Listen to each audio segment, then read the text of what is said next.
Hello, guys. Thank you and welcome back to Flashlight Online TV show. And today we have our new guest here and our co-host. So right away we shall start by asking them to introduce themselves, and then finally our guest will introduce himself. So let's start from that far left. Hello guys, Benson Mtiso, Exotic Fashions. Thank you. Hi guys, Eric Mutinda from Where One. Thank you. So we do have a guest right with us, and we want to hear what this guest has for you guys. We want to know if this guest is a serious guest, and we want to hear from his point of view. We want to know what he is really working towards before this period of elections. And I would wish you introduce yourself. Uh, Thanks a lot, Panamoki, Eric, and Mutiso for making time to be with us this afternoon. My name's James Nduma from Mbeere South. I come from a place called Mavuria, a place called Kiamukoyo in Mavuria Ward. Sorry. Yes. And I'm an aspirant for the seat of Member of National Assembly. That is the MP seat in Mbeere South. Yes. I'm a civil engineer by profession. Specifically, I specialize in renewable energy, wind energy. Yes. I think that's it for my introduction. Thank you so much. Right. So guys, you've heard his engineer James Nduma, and he is aspiring for the position of member of National Assembly, and that is Mbeere South constituency. Yes. And Flashlight TV is always keen to hear what these aspirants are all what they are talking about, Right. and everything that he has for us, his manifesto, and how he has designed this structure of campaigns, and what he wants to do for the people of Mbeere South. So, Mr. Nduma, Yes, sir. why politics? Politics determines a lot in our lives. That is the first thing we need to understand. Politics is the first line of defense in our lives. Sure. If you're talking about government expenditure and how it affects us, we must first recognize that we are all taxpayers. Yes. We are members of this nation called Kenya, and as members of this nation, we all pay taxes. All these taxes are then put together for every citizen of this country, Yeah. and to then ensure that we have a share and a proper share of these taxes, then we send someone into parliament Yeah. to then see to it that we get a fair share of our allocation. That is the first thing. So then, if we look at what has happened in the past, I think it's very correct to say that in Mbeere South we are actually dissatisfied. We are disenchanted. We are not satisfied really with what has been brought back to us by then the people that we have sent forth into National Assembly. And this runs for a long period of time. If we look at it even before independence, in the legislature days, we voted people in. Through 1963 independence, we have voted in every subsequent election. But when we look at then the benefits that have come to the community in Mbeere South, then everyone will acknowledge that there is a gap between what we've offered the nation of Kenya and what has come back Yeah. to us as a community in Mbeere South. Yes. That is one of the things that really pushes me to then think that we could do better in this particular area of leadership. So definitely there has been some leadership Yes, there before, quite. Mchanganye. and kumekuwa na we've had Mr. Mutava, Quite. That is Honorable Mutava. Right. He did it for 10 years. 10 years. Then the incumbent, that is the Honorable Kingangi. Right. And I can see there's so many number, or there's a huge number of people who want this seat. Right.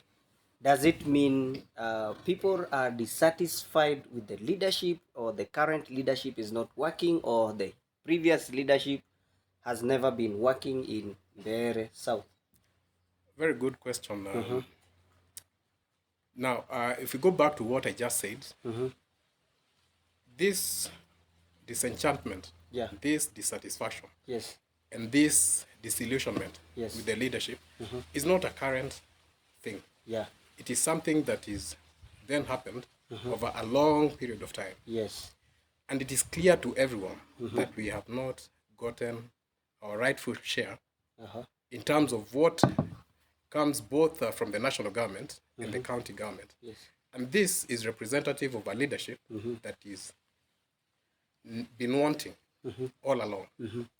We have not had that leader, then we would say, really did what we expected them to do. Yeah. This in relation to what we contribute to the nation that is then Kenya. Yes. Because I'll give a very simple example. I told you I'm a civil engineer and in energy. Yes. In the energy sector in this country, you realize that Mbeere South, on its own as a constituency, Yeah. then is home to the 7 Fox dams. Meaning we contribute generally more than 50% of the electricity Yeah. generated in this country. We also host all the dams, all those major dams that then we can call Sure. the artificial lakes in this country are hosted in Mbeere South. Now, if we had been rightfully represented, then it would have been very easy for any member of our National Assembly to then put forth our case that we are giving Kenya all or most electricity, most of electricity, and yet we are not electrified. We host many lakes, actually 7 lakes, that are then necessitated by the 7 hydroelectric dams. Yes. Right? Yeah.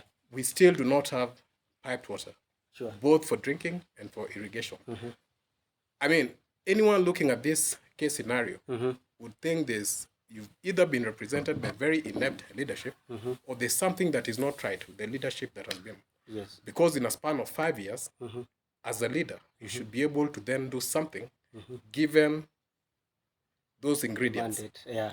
Given those ingredients of you have the water, you have electricity, and many other things. Yes. If we are talking about, say, raw materials, Mbeere South has numerous raw materials.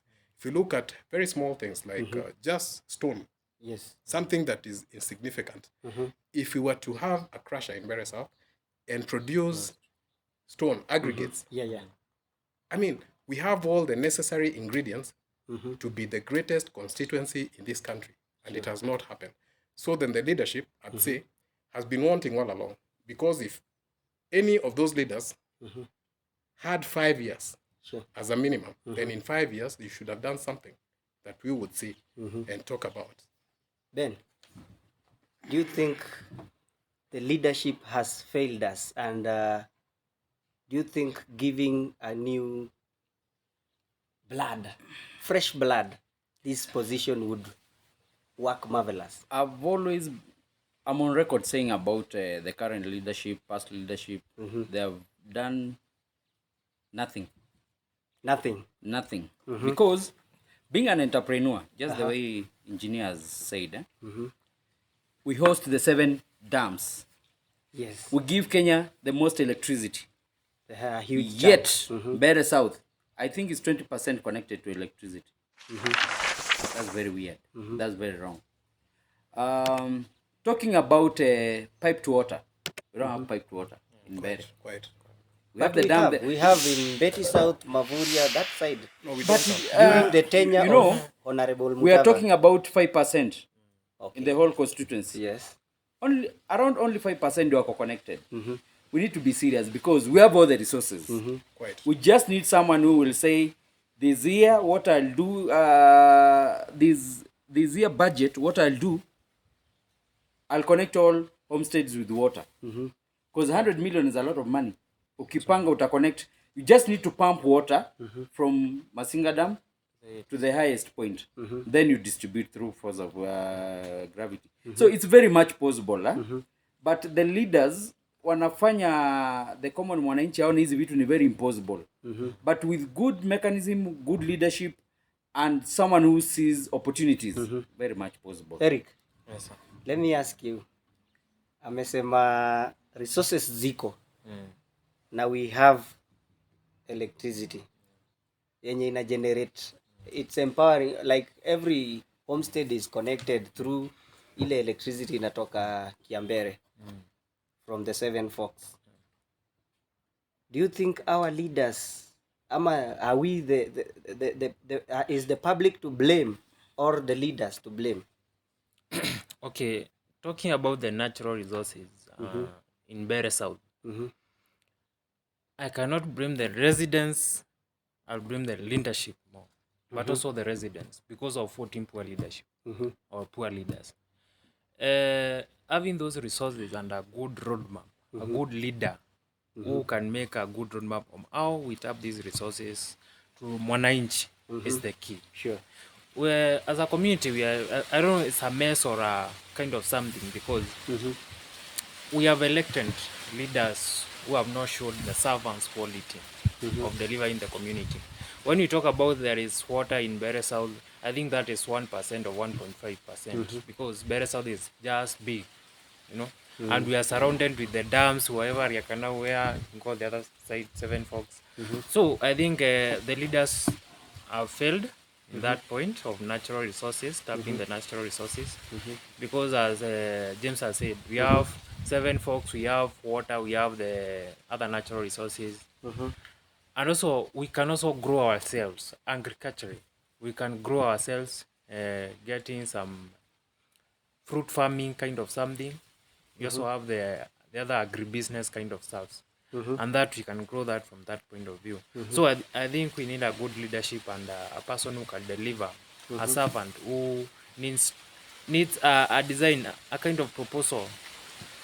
How are we going to get this from the past point? How are we going to get the resources? And now how are we going to make this happen?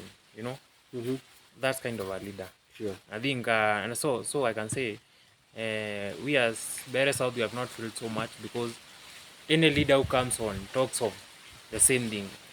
You see, like I'm going to deliver you from this stuff, but he fails. You know, we are not going to blame the residents. We are going to blame the leaders. You're going to blame the leaders. Yeah. Those are the people now you will blame. Yeah. And actually now when person comes to the Mbeere resident and say that I need this seed so that I can deliver you, what are you going to do? What the past have not done. And they have came with the same message. They said the same message. Yes. Yeah, I'm going to do this.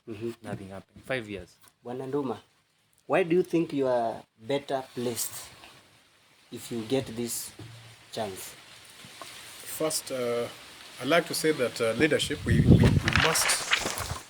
must be able to identify leadership that has the good of the community at heart. That is the first thing I'd like to say about that. I mean, everyone has their manifesto and everyone has their promises. And I can have the best story to tell you, and the next person will have the best story to tell you.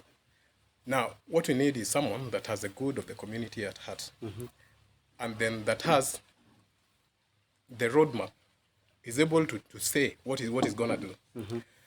Now, if we look at resources that are available, say to the member of National Assembly for development, it is not much. Like we're saying CDF is 100 million. Yeah. And this 100 million is probably dedicated to security and education.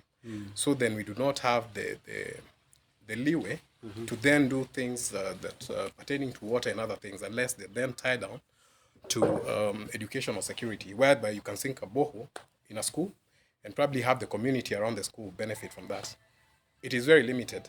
But when you have the mandate of the people of Mbeere South as a member of National Assembly, you're then at liberty to approach development partners that will then help you to then attain some of these things that we're talking about. If you're talking about water, then if you wrote a proposal to say the National Irrigation Board, these are the people that are responsible and are doing most of the dams. If you look at, say, a dam like Thiba Dam, that is then in Kirinyaga, Yes.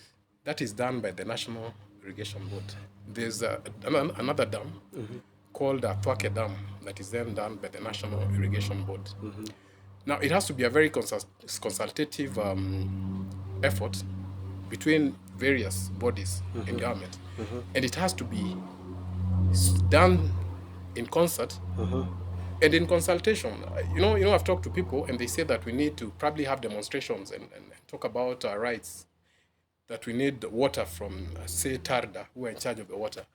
It does not have to be that way. We can do it in a consultative way, backed by Parliament. If we went to Parliament and put forth the question that we host 7 lakes in this country, Be making a lot of sense. right? I mean, anyone that has a head, anyone that is thinking will see that we've been treated wrong, that we host the dams. I'll tell you a very bleak scenario. There was a dam called Solai Dam, if you remember. I remember. Solai failed. Dams fail all the time. The people that were downstream of that dam, They died. there was such a catastrophe. And it was a very small dam. If you look at what Solai Dam is, if you drive along the road, Kanyonyo Embu Road, there's a point you get to and you see Masinga Dam, Yes, yes. very high, patched,